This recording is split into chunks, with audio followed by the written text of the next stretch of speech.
ከህይወት ማህደር ከህይወት ማህደር ትረካ በየኔ ብዕር ቲዩብ ክፍል 4 ኤልሳቤት ደብተሯን ለምን ሰጠችኝ ለሚለው የአእምሮዬ ጥያቄ መልስ እንዲሆነኝ የሰጠችኝን ደብተር ከፍቼ ለማየት ሞከርኩ። የታጠፈ ወረቀት በውስጡ አለ። ሀብታሙ ስለ ወረቀቱ እንዳያውቅባት ይሆናል በደብተሯ ውስጥ አድርጋ የሰጠችኝ የሚል ሐሳብ ሲመጣልኝ ወደ ግቢ ገብቼ ተማሪ በሌለበት ቦታ ተቀመጥኩ። ኤልሳቤት በሰጠችኝ ደብተር ውስጥ ያለውን ወረቀት አውጥቼ ለማንበብ ዝግጁ አደረግኩት። ታመንልኝ ይላል የግጥሟ ርዕስ። ታመንልኝ በውብ ቃላቶችህ እንደጻፍከው መልእክት በቀን ማይቀየር ካለህ የእውነት ህይወት እስከ መጨረሻው በልብህ ከነገስ ልቤን አስረክቤ ላንተው እኖራለሁ። ለህይወትህ መንገድ ብርታት ካደረከኝ ለነገ መድረሻህ መንገድህ ከሆንኩኝ ልቤን ላንተ ሰጠው እሺ ተቀበለኝ። ቃልህ እውነት ሊሆን ነገም ታመንልኝ። ከጎኔ ልትገኝ በችግር በደስታ በዘመን መለወጥ ፍጹም ሳትረታ በአብሮነት ለመጽናት ስለ እውነት ከወሰን ፈቅጄልሃለሁ ላንተ ልሆንልህ። እውነት አንተ እንዳልከው ማደምቅህ ከሆነ ንግስቱ ሊያደርገኝ ልብህ ከወሰነ መላ አካሌ ላንተ ፈቅጄልሃለሁ ዘመኔን በሙሉ ላንተ እሰጣለሁ። የኔ ውበት ላንተ መዋቢያ ከሆነህ እኔ ፈቅጃለሁ ዘመኔን ልሰጥህ። ከመውደድ ዓለም ውስጥ ፍጹም ሳታወጣኝ በፍቅር ጎዳና በክብር ልትወስደኝ ቃልህን በማጽናት ብቻ ታመንልኝ። ከመውደድ ዓለም ውስጥ ፍጹም ሳታወጣኝ በፍቅር ጎዳና በክብር ልትወስደኝ ቃልህን በማጽናት ብቻ ታመንልኝ። ግጥሙን አንብቤ ስጨርስ ውስጤ በሐሴት ተሞላ። የተጠቀመቻቸው ቃላቶች ሁሉ ደጋግመው ይሰሙኛል። ይህች ዓለም ለኔ መልካም ናት አሉ። ልቤ የወደዳትን ሴት ለኔ ማድረጌን እንደ እድለኝነት ቆጠርኩት። ያውም ኤልሳቤትን የመሰለች ቆንጆ። ከተቀመጥኩበት ተነስቼ ወደ ክፍል ስገባ ኤልሳቤት ወንበሯ ላይ ተቀምጣ አብሯት ከሚቀመጡት ተማሪዎች ጋር እያወራች ነበር። እኔም ወደ እሷ ሄድኩና ደብተሯን እየሰጠሁ እታመናለሁ አልኋት ወደ ጆሮዋ ተጠግቼ። እሷን ፈገግ ብላ እሺ አለችኝ። አብሯት የተቀመጡት ተማሪዎች በራሳቸው ወሬ ሐሳባቸው ተይዞ ስለኛ ትኩረት አልሰጡም ነበር።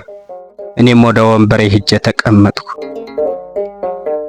ያደረኩትን ነገር ሲከታተለኝ የነበረው ብሩክ ይህ ሁሉ ድፍረት ከየት መጣ ባክህ አለኝ ወንበሬ ላይ እንደተቀመጥኩ።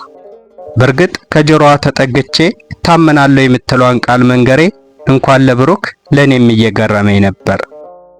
የሚረዳ ሰው ሲኖር ደፋር መሆን አይቀርም መሰል። እንግዲህ እንደዚህ ሆነ አልኩት። ይመች ጓደኛዬ ብሎኝ ስለ መልሷ ግጥም አያወጣን በረፍት ሊያነባው ተስማምተን መምህር ስለገባ ወደ ትምህርታችን ሐሳባችንን አደረግነ። ለረፍት ተደውሎ የሚያስተምረው መምህር ሲወጣ ተማሪዎች ተከትለው ወጡ። ፈጠን ብዬ ኤልሳቤት ወዳለችበት ወንበር ሄድኩ።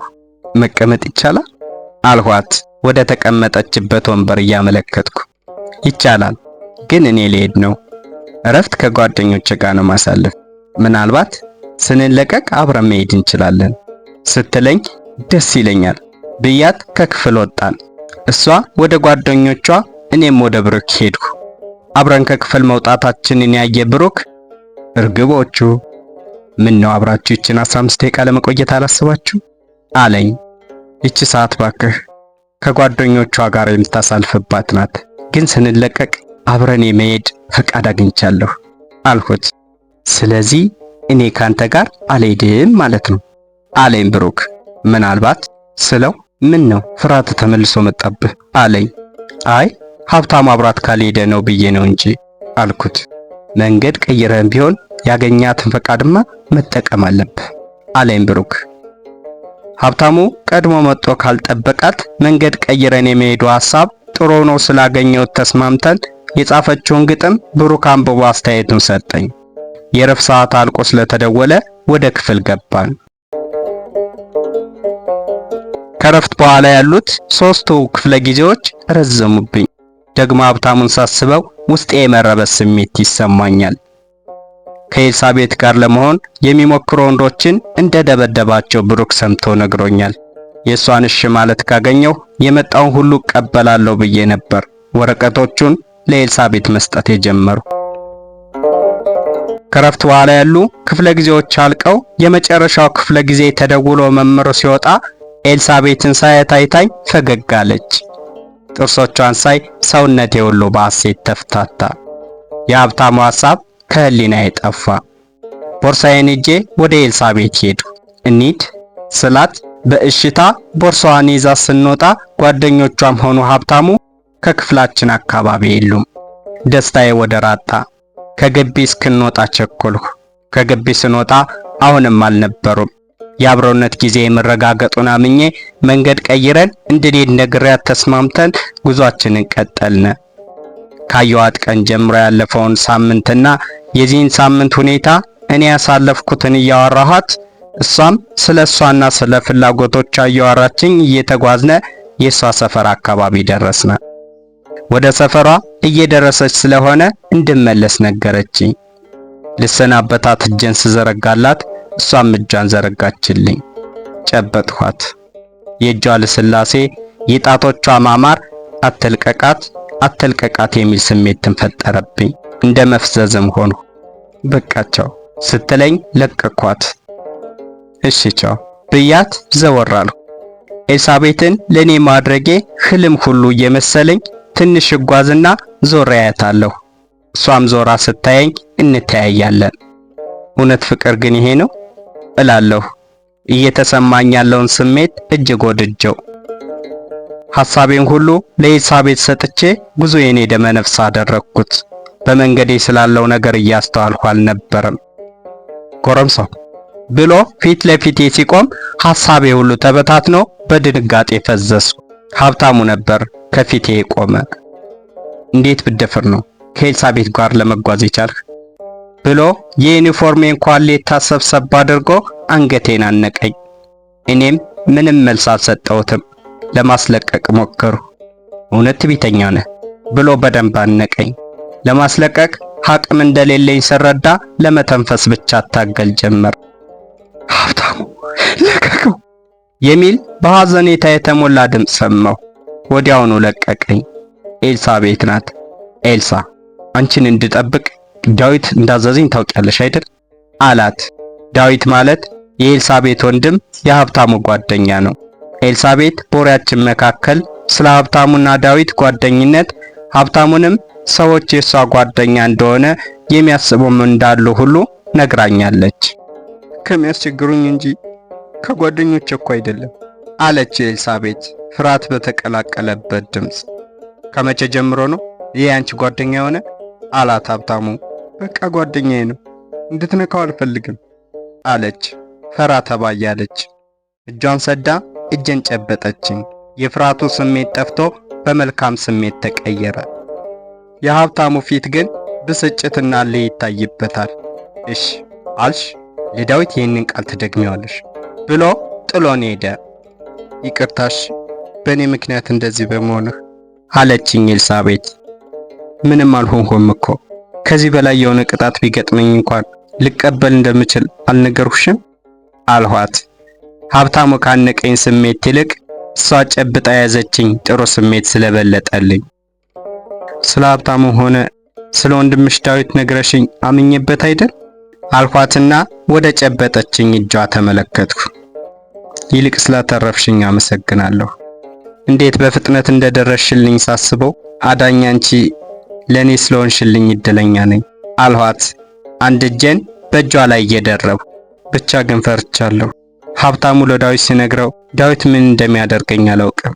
በዚያ ላይ ቤት ለአባቴ ከተናገረ እንጃለኝ ስትለኝ በሷ ሊደርስ የሚችለው ቅጣት ሽምቅቅ አድርጎኝ እጄን ከእጇ ላይ ያነሳሁት። በእኔ ምክንያት ምን ይቀጧት ይሆን ብዬ ፈራሁ። በቃ ልሂድ፣ መዘጌቴ ነገሩን የበለጠ ያከብድብኛል አለችኝ። ቻው ብላ እጇን ለቅቂያት ፈዝዤ ቃል ሳላወጣ ባይኔ ተከትዬ ሸኘኋት። የራቀችኝ ስትሄድ እኔም መጓዝ ጀመሩ። በእኔ ምክንያት ችግር ውስጥ የምትገባ ከሆነስ መውደዴን በልቤ ይዤ ምን አለ ባልነገርኳት ብዬ አሰብኩ። እኔ እንኳን ዝም ብል ኤልሳቤጥን የመሰለች ቆንጆ ሌላ ሰው መጠየቁ ይቀራል ብዬ አሰብኩና መጠየቄ ስህተት አይደለም፣ ሳልጠይቃት በሷ ሐሳብ ከመጎዳ የሷን አብሮነት አግኝቼ የሚመጣውን ሁሉ መቀበል ይበልጥብኛል አልኩና ራሴን ገሰጽኩት። ኤልሳቤጥን ምን ቀጠዋት ይሆን በሚል ሐሳብ ቀኑ እንደምንም ቢመሽም ሌሊቱ ግን የሚነጋ አይመስልም። ሀብታሙን በመጋፈጥ ጓደኛዬ ነው ብላ በመንገሯ ለኔ እውነተኛ ጥሩ ስሜት እንዳላት እንድረዳ አድርጎኛል። ነገር ግን በኔ ምክንያት ችግር ውስጥ ልከታት ነው እልና ራሴን እወቅሳለሁ። ደጋግሜ ሰዓት አየሁ። ከሌሊቱ 6 ሰዓት ይላል። 6ቱን ሰዓትስ እንዴት ላሳጥረው? ብዙ ሐሳብን ደጋግሜ በማሰቤ ውስጤን ድክም እያለኝ ነው። ከእንቅልፌ ነቅቼ ሰዓቴን ሳይ 12 ሰዓት ይላል። ተመስገን ነጋለሁ። ልነሳ ስል ራሴን እንደማመም አድርጎኛል። እንደምንም ከመኝታዬ የተነሳሁ። 1 ሰዓት እንኳን ሳይል ወደ ትምህርት ቤት መጓዝ ጀመሩ።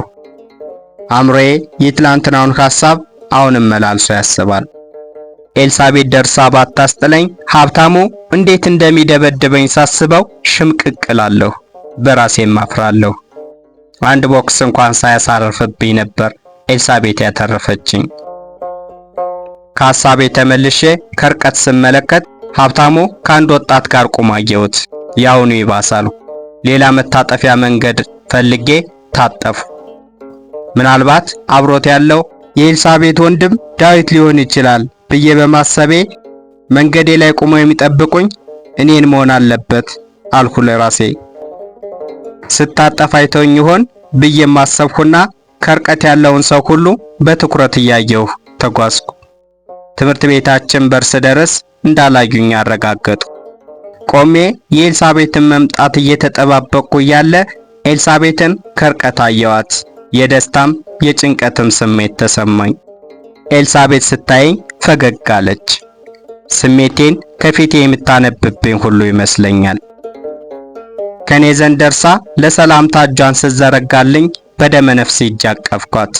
እሷም አቀፈችኝ። ምንም ለ2 ሳምንት ብቻ ቢሆንም የማውቃት ለብዙ ዓመት የማውቃት ግን እርቃኝ የቆየች እስኪመስለኝ ስንተቃቀፍ የተሰማኝን ስሜት ያለውን ደስታ ልገልጸው አልችልም። ስንላቀቅ ባልነበርኩበት የአንገቷ አቅጣጫ ደግሜ ያቀፍኳት። ምንም ቢሆን ከዚህ የደስታ ስሜት እንዲዋጣኝ አልፈልግም አልሁ ለራሴ። ስለ ትላንት ውሎዋ ኤልሳቤጥን ጠየቅኳት። ስለኔ ቤተሰቦቿ እንደሰሙና እንደተቆጧት ነገረችኝ። እንደዚህ አይነት ግንኙነት ከትምህርት እንደሚያደናቅፋት ነግረው ትምህርቷን ብቻ መማር እንዳለባት አስጠንቅቀው ሲነግሯት እሷም ለኔ ጥሩ ስሜት እንዳላትና ከትምህርቷም ላስተጓጉላት እንደማትችል ስትነግራቸው እንደተናደዱባት ደጋግመው ሰድበው ከኔ ጋር ያላትን ግንኙነት እንድታቆም ቢነግሯትም እሷ ግን እንደማታቆም ነግራቸው ትምህርቷን ሳትጨርስ መጥፎ ግንኙነት ውስጥ እንዳትገባ አስጠንቅቀው በትምህርቷ ግን ብትሰነፍ ሙሉ በሙሉ ከኔ ጋር ያላትን ግንኙነት እንደሚያስቆሟት ነግረዋት እንደተስማማች ስትነግረኝ ማመን አቃተኝ። እውነትም እቺ ዓለም እኔን በድለኝነት ልታኖረኝ ነው የተፈጠርኩባት አልኩኝ። የተሰማኝን ደስታ መጠኑን መገመት እያቃተኝ የሷንና የኔን የአብሮነት ግንኙነት ሊፈቅዱ መቻላቸው ማመን ስላቃተኝ ደጋግሜ ጠየቅኳት። የሷን ባህሪ ስለሚያውቁና ከዚህ በፊት በመጥፎ ነገር ስለማያውቋት በግልጽ መናገሯን ሲያዩ ባለመዋሸቷ ነገም መጥፎ ግንኙነት ውስጥ እንደማትገባ ቃል ከገባችላቸው እንደምትፈጽም ስለሚያውቁ እንደሆነ ነገረችኝ። ዛሬ ለኔ እጅግ ልዩ ቀን ሆነችልኝ። ያለ ምንም መሳቀቅና መፍራት ከኤልሳቤጥ ጋር የምሆንበትን እድል አግኝቻለሁ። 6ቱንም የትምህርት ክፍለ ጊዜ በጥሩ ስሜት ተምሬ ተለቀን ኤልሳቤጥን ከበር ሸኝቼ ከብሩክ ጋር እየተጓዝነ ያለ ሀብታሙና ዳዊት አስቆሙ።